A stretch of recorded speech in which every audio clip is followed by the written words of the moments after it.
What's up, y'all? My name's Alan, I'm a photographer, and I have 5 simple, great Photoshop techniques to upgrade your photography game in 2022. Let's check it out.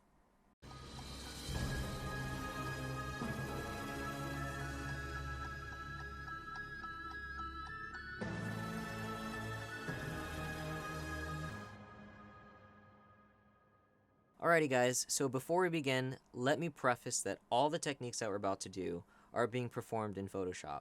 If there are other techniques that you'd like me to perform in other photo editing software, let me know in the comment section down below. Let's start off with the first editing technique, which is called gradient mapping, or what I like to call skin tone equalization. Let's begin. Alrighty, guys, as you can see, I already have an image loaded into Photoshop. This is a photo of my beautiful friend and model, Jocelyn. But if you zoom in closely, you can see that she's more warm on the top part of her body with her head and her neck. But if we scroll down here, you can see in the midsection with her belly here and her arms and her legs that it's a bit more magenta in hue. And that may be because the light was hitting her up here, but not quite down here. It was also a cold day, so she may be losing skin color on the bottom here because it's cold and she's just losing that color. So this technique is great for equalizing all of her skin to make it more uniform and more one single color. As close to as possible. It may not exactly make her skin tone exactly the same, but it's great at equalizing it and making it more uniform than it was before. So let's go ahead and do that so that way we can uniform her whole body and skin color and skin tone or skin color. Alright, so let's begin. We are going to go over to the right side of the panel in the layers panel area, and then we're going to click on the adjustment layer icon here. Then we're going to click on gradient map, which is second from the bottom. Then you can see that it's more of like an inverted layer that's been applied. We're going to first hide that layer by clicking on this icon right here. That is now hidden. And then we're going to click on the gradient map thumbnail right here. Then we're going to scroll or move up to properties where the gradient map properties are. And then we're going to click on the gradient map display here. After we click on that, the gradient editor window will appear. Then we're going to click on the little black square right here to the right. After we click on that, we're going to click on the color display right here. Then the color picker window will pop up. You're now going to hover over your subject in the photograph, and you're going to click on an area of your subject's skin color that is a highlighted area. I usually like to go over where the forehead is, or maybe the left side, just where it's a brighter area, a highlight area. I like to click right here, usually, where there's a highlight. And then you'll see in the color picker that it's been chosen here in the color palette. And then we're going to pay attention to B here, which stands for brightness. And it says 77, so just remember that number. You're going to click OK after you remember that number. And then you're going to move this square slider down to where it was 77, so right around here. After you're done with that, you're now going to click on the left side of that square on the gradient area, which is right here. You're going to click on the color display again. The color picker is going to reappear, and then you're going to go over to your subject again, and you're going to click on a shadowed area of your subject. And I usually like to click around the neck area where there's a shadow, maybe around here, around the chin, just an area where you may think that there's not too much makeup or anything like that that could be misconfiguring the selection. So maybe like right here. So then you're going to pay attention again to the brightness option here that says 50. Just remember that. You're going to click OK. And then you're going to move the slider down to 50. So let's go ahead to 50 right there. And then after you've done with that, you're going to go ahead and click OK. Now you see nothing's done yet. That's because we have the layer hidden. We're now going to hit the square here where the eye icon was. Now it's going to show that layer being applied over the entire photograph. We don't want it on the entire photograph, but we also don't want it to be this drastic. So first, we don't want it to be drastic. So what we're going to do is we're going to go over back to the layers panel, and we're going to hover over where it says normal, click on that, and then we're going to do a soft light adjustment or application. So we're going to click on that. Now it's soft lit that layer onto the photograph. You can see that it's on top of the photograph. It's not as drastic as before, but we still don't want it on the entire photograph, and we don't want it as drastic on her body as well. So what we're going to do is we're going to now click on the mask here, and then we're going to hit Control or Command I for Mac on your keyboard. So press Control or Command I, and it's going to apply a mask. Now when it applies the mask, it's going to be basically hidden. So what we want to do is we want to now paint that skin tone back onto our subject. So you want to click on either the brush or this eyedropper tool on the left side where the tools are. If you have the eyedropper tool, it might be hidden under there, so you just click and hold and click on brush, or your brush might be there depending on your configuration. After that's selected, make sure that your colors here where it says black and white is picked on white. So you can do that by clicking on these arrows here, and it will shift the colors from black to white and white to black and vice versa. So you make sure that it's white on top. After it's white on top, make sure again that the mask is selected, and then you're just going to, also make sure that your opacity is set to 100%, your flow is set to 100%, and your smoothing is set to 100%. And then you're going to, after all that's set, paint back onto your subject to color. Now as you can see, it's really drastic, and we're going to fix that. So let's just first go ahead and paint that on, and you just want to try to get it onto the skin and not the rest of her body. And for time's sake, I'm not being too precise, and you don't have to be that precise either, because you're going to change the intensity of this color. So just go ahead, as you can see here, I'm painting on her hands and her legs, that skin tone gradient that we had just created. And if you right click, you can change the brush size, make that a little bit smaller, get that over here. And then we're on to her hand. Let me just fix that again, and then we're gonna just click and just put over here. Alright, so that looks pretty good. So now we don't want it to be this intense, so we're gonna go back here to our layers panel, and then we're gonna click on opacity. If you click on you can click on either, it doesn't matter which one, but as long as the layer is selected, you're gonna go highlight opacity on the arrow, that down arrow, and then you're going to move the slider so you can pick your adjustment. So as you can see, this is really intense, and then this is barely at all. Excuse me. And so I like to usually put the opacity at around 35%.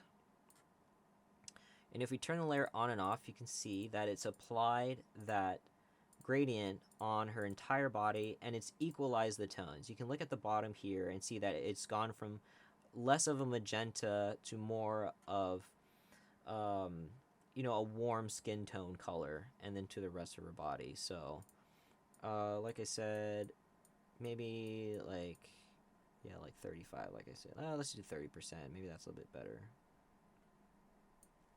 Yeah, right there. Let's say you wanted more of her skin here to be more of that color. But let's say you dislike the color on her face, even though you've made this gray, but not her face. What we can do is we can click back onto the gradient map tool. We can switch back to the black layer, and then we can actually change the opacity down to like, let's say 70%. And we'll paint back the original skin color onto her face. So if you go like this, let me change the size again. Actually, we can make it really big because it's not going to do anything to the rest of her hair, so we can just go like that. And now we've painted back a part of the original color from the photo onto her skin, and we've made it even more uniform. So that is gradient mapping, or skin tone equalization. It's great to equalize the skin tones, and it's really quick and easy. So that is technique number 1 down. Alright, technique number 2, skin color correction. Probably wondering what the difference is between that and skin tone equalization is.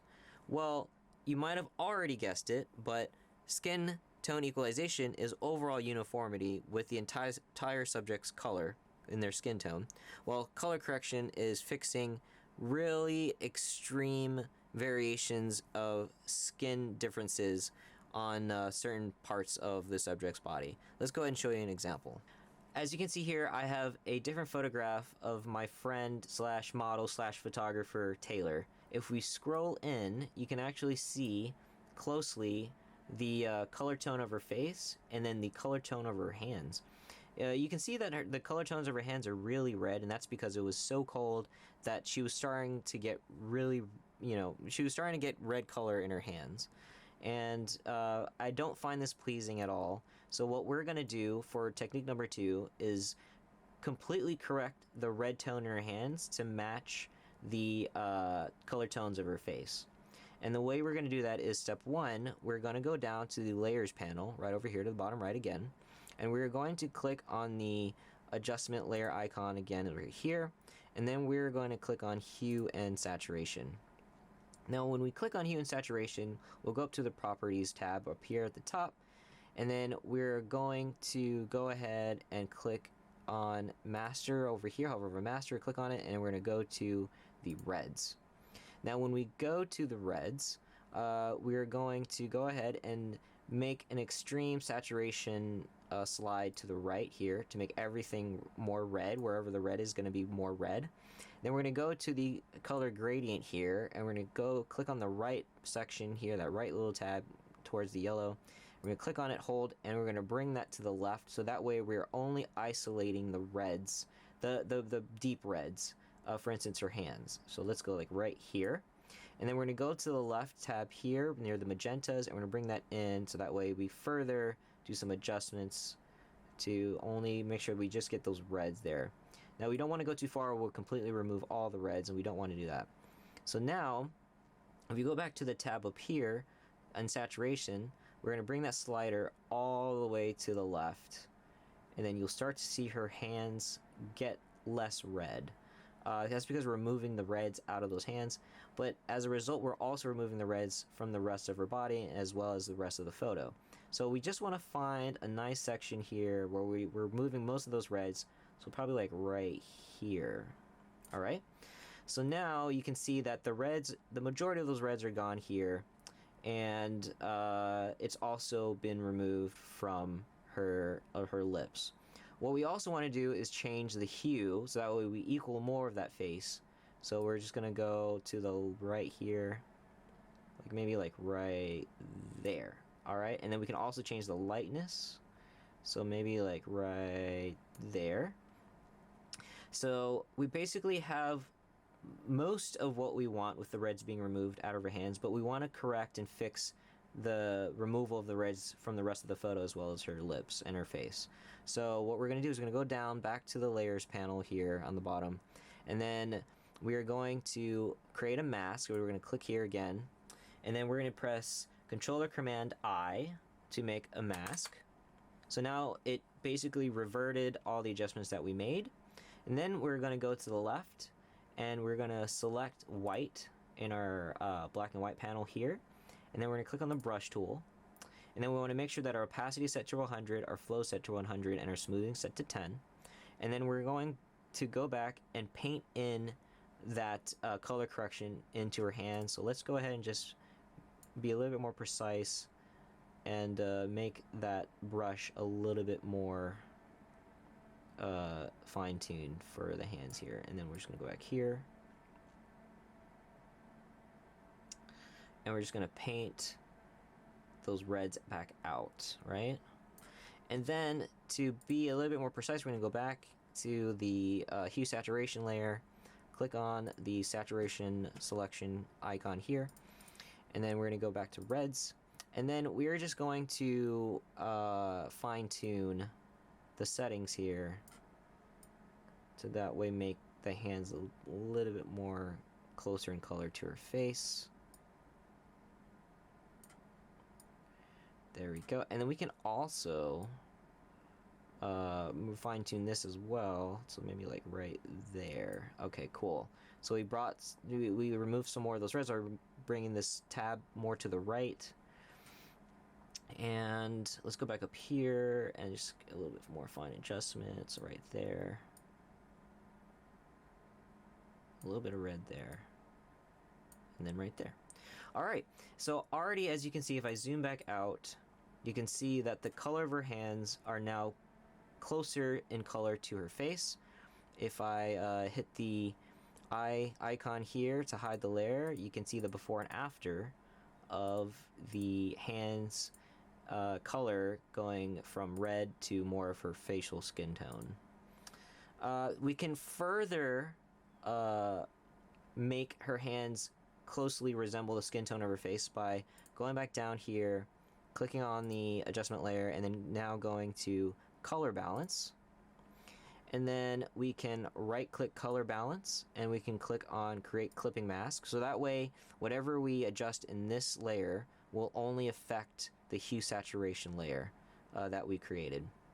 So now if we go to midtones up here in the color balance properties, and we click on where it says tone, click on here, we can go to highlights, and we can further fine tune. As you can see, if I make it drastic, you can see the change. We can further fine tune to make her hands more similar to her face. And maybe add a little bit more yellow in there.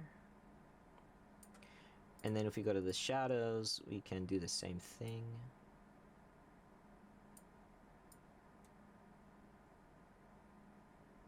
Right there. Awesome. And then to further, if you even want to make it a little bit further into adjusting to fine tune this color correction, we can go to brightness contrast. Maybe we think that her hands are a little bit too bright compared to her face. We can right click again on that layer, create clipping mask, and then we can go to brighten, and then we can lower that there. Boom. So now if we select all of these, press Controller Command, and hold down Controller Command and click on all three of these layers, then press Controller Command G, it'll group those layers into one. And if we zoom out here, like maybe to right there, we can hide and unhide the layer, and you can see the complete change. And now we have completely corrected her hands to match her face. And that is technique number 2. Alright, so now we have technique number 1 down and technique number 2. Let's go ahead and start technique number 3. And what technique number 3 is, which is one of my favorite techniques in Photoshop editing, which is color grading.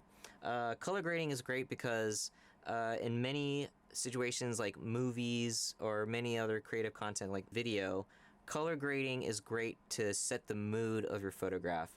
It really separates yourself from other photographers because you're completely manipulating the look and feel of your photograph by controlling the colors that you want to appear in your background and your foreground and your subject, for example.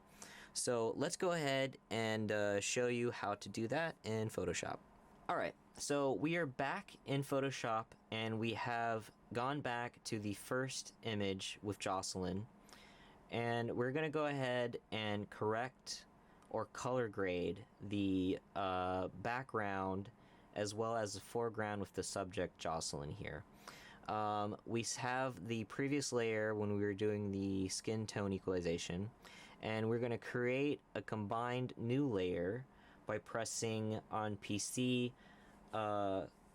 Control Alt Shift E, or if it's for Mac, you're pressing Command Option Shift E. After you create a new layer, you're going to go to the left and you're going to click on the quick selection tool right here, which it looks like a paintbrush with a piece of string beside it. And then after you click on that, you're going to go ahead and click on Select Subject on the top right here. And Photoshop will do its magic and automatically locate your subject and try to find the best way to select what you're wanting to select, which is right here. It looks pretty good. I think Photoshop did a pretty good job selecting my subject here.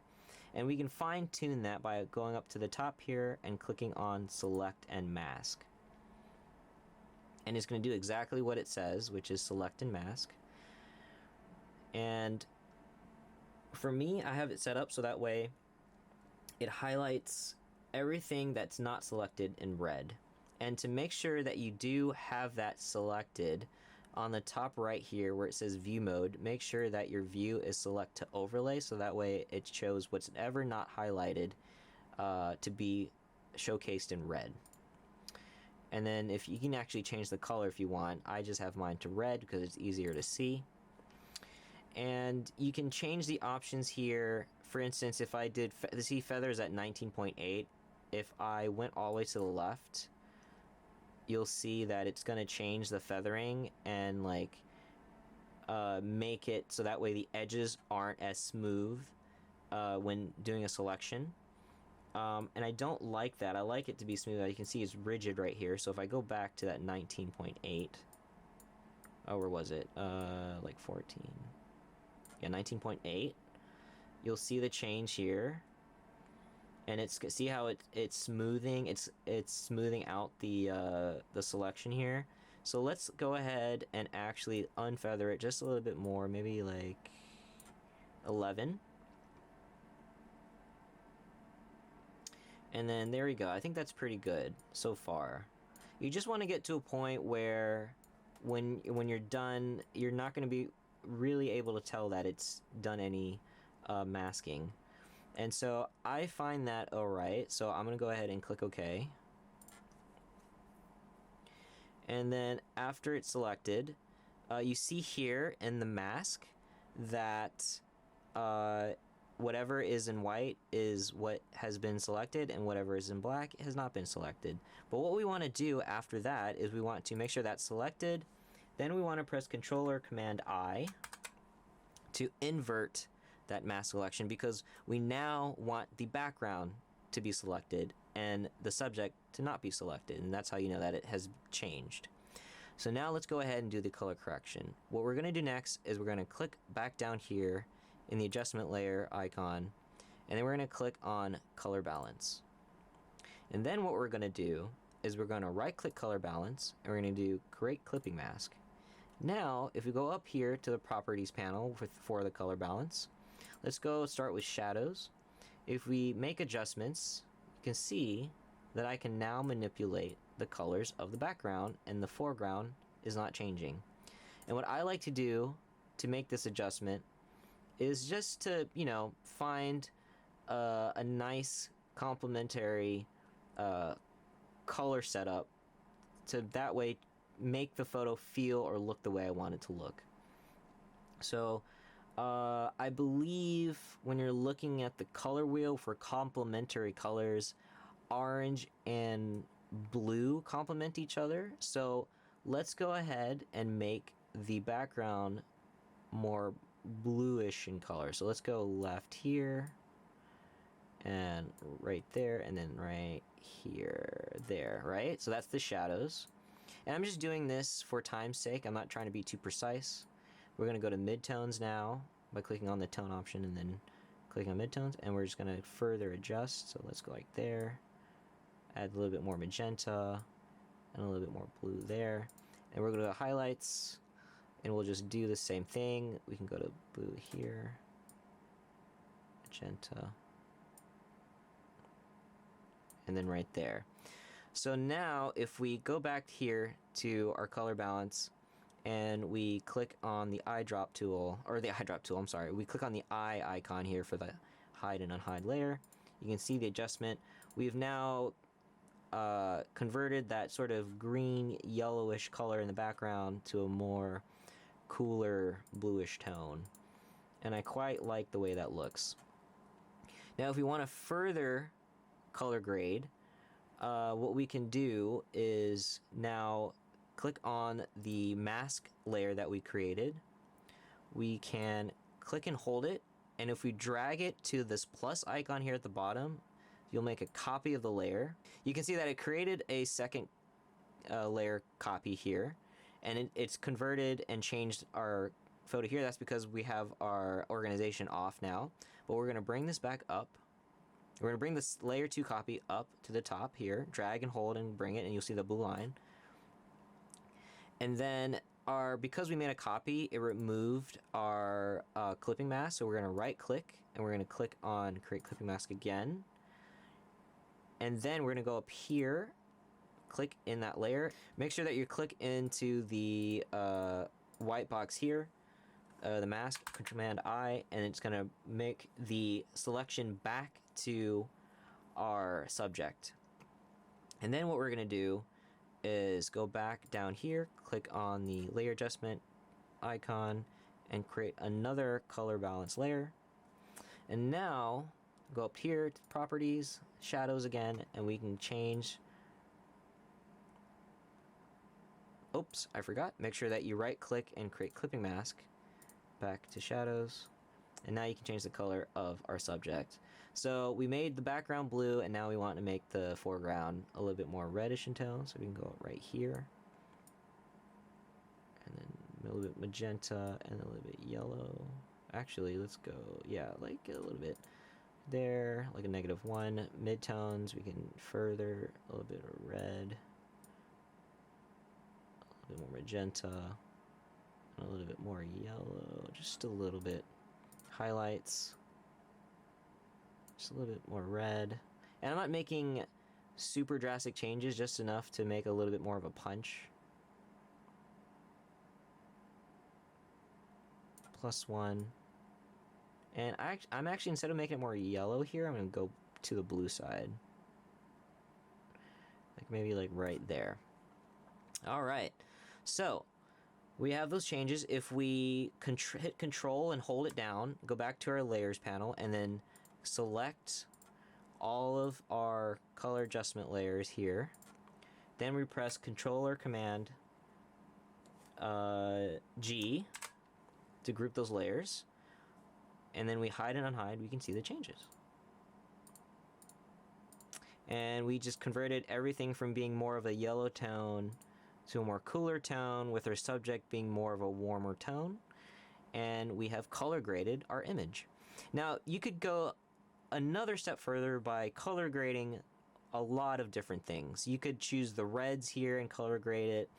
You can choose our skin tone separately and color grade it. The reds here, the yellows here. There are so many things you could do to color grade.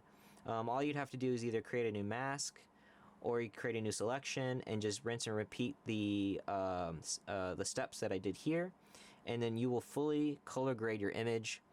And that is a technique that I find really cool and really appealing to separate yourself from other photographers and up your photography game.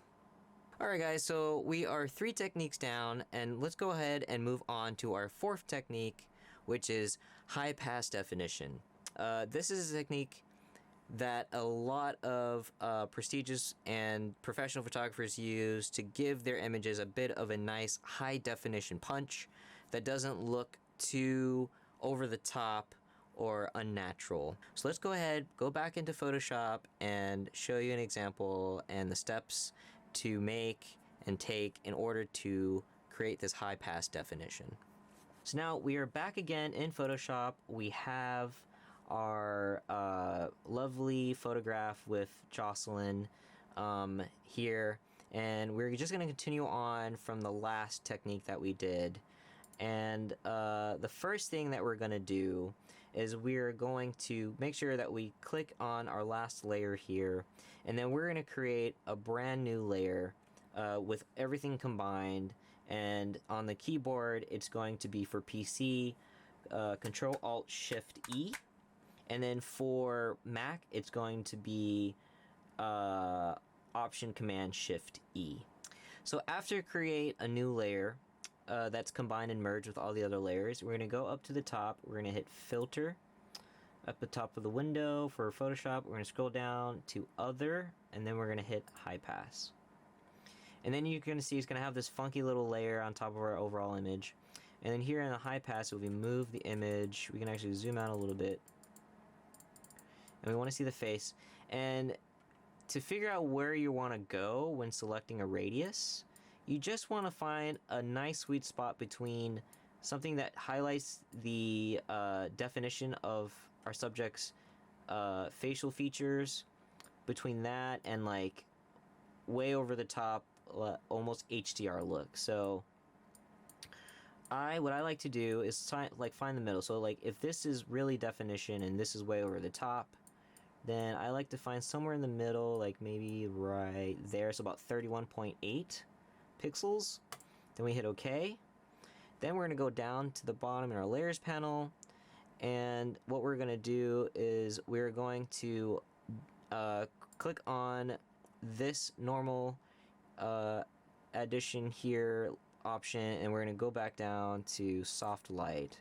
Now we're going to zoom in on our image, get our magnifying tool, we're going to zoom in about to right here, and then we're going to double click on the layer on this icon here for high pass.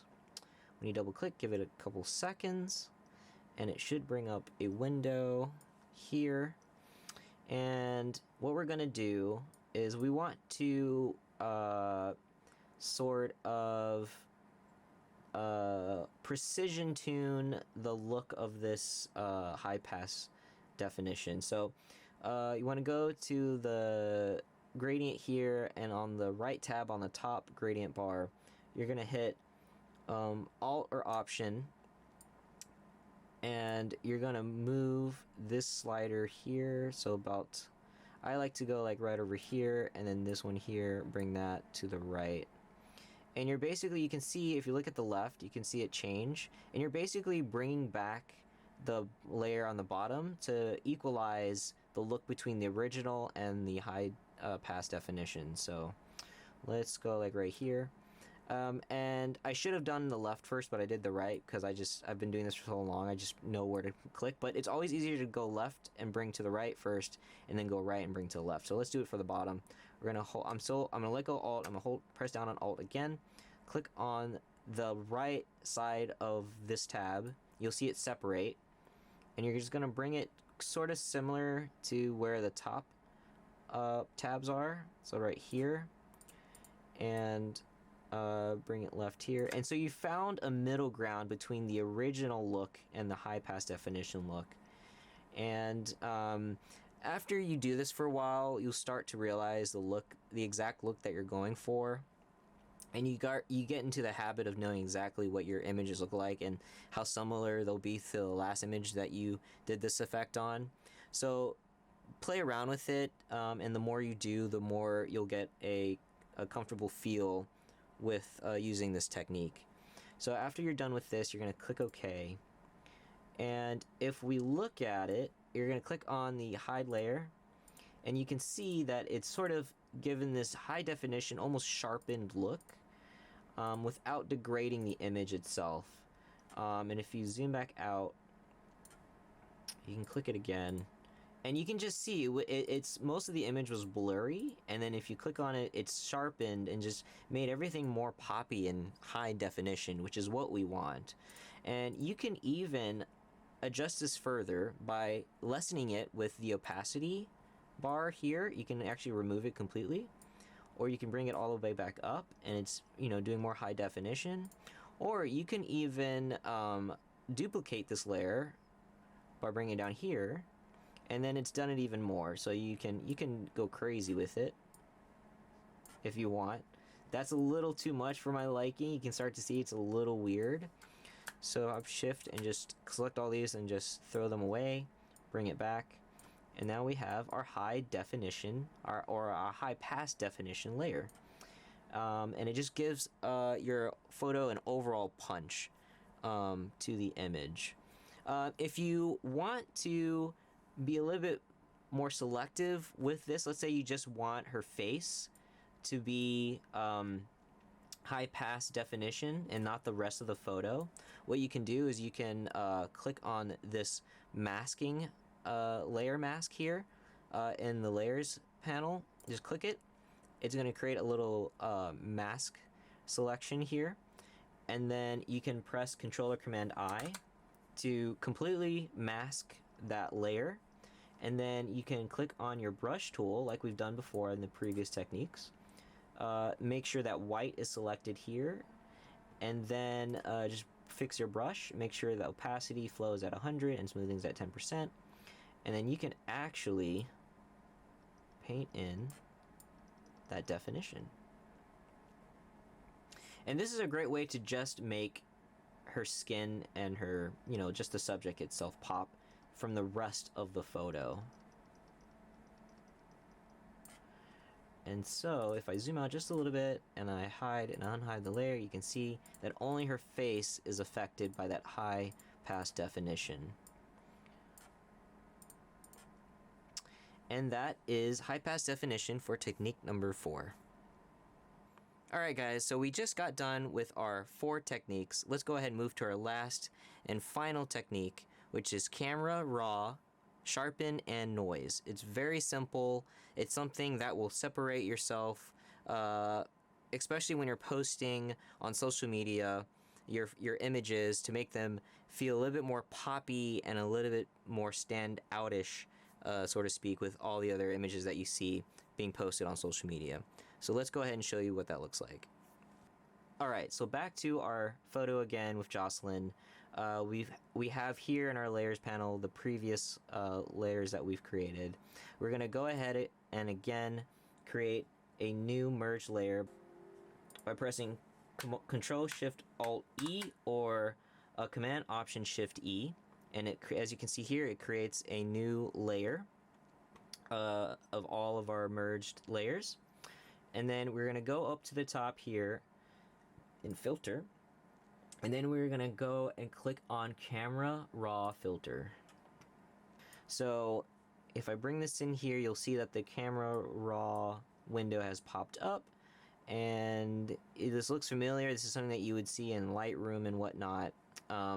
So it's just a further way of manipulating your images either before or after Photoshop. And what we're going to do is we're going to go to Detail, and we're going to go to the Sharpening tool, and or Sharpening tab, and we're going to move this to the right to give it a bit more of a punch. So let's go to, I usually like to do around 40% sharpen, and if you go N, you can just see it being a little bit more sharpened. If I go back down to 0, you'll see that it's not sharpened, and if I go back to 40, you'll see it change. And it's subtle, but it is a sharpening change. And then if I go to effects, we now want to add some grain. So we're going to go to grain here, and we're going to go, I usually like to do around 35%. And you'll see that it's added some grain. And the reason why we want to add some grain is that it subconsciously, it reminds us of the photo magazines or editorial magazines that we've seen in the past, where the images have that grain, sort of like film. So in film, you have grain, and digital you have noise, but grain is the more organic look to an image that you get. So with that grain here and that sharpen, once you have that done, you just hit OK. And then if you zoom in, you can see that there is a bit of that grain here and that sharpen at the same time. And it's very subtle, but when you look at the overall image, you just have this feeling. It just gives this look that's very pleasing to the eye, very classic and organic. And I love adding this to my image, the very last step, because it just adds that really nice punch to your images. And it really separates you from the rest. And it's the last technique in my list of techniques. Alright guys, so that's the last technique out of the 5 quick and simple Photoshop techniques to up your photography game in 2022. If you like this video, please like and subscribe and hit that notification bell, so that way you can get notifications for the next upcoming great content that I'll be creating for you guys in photography. So peace out guys, I'll check you guys out later. See ya.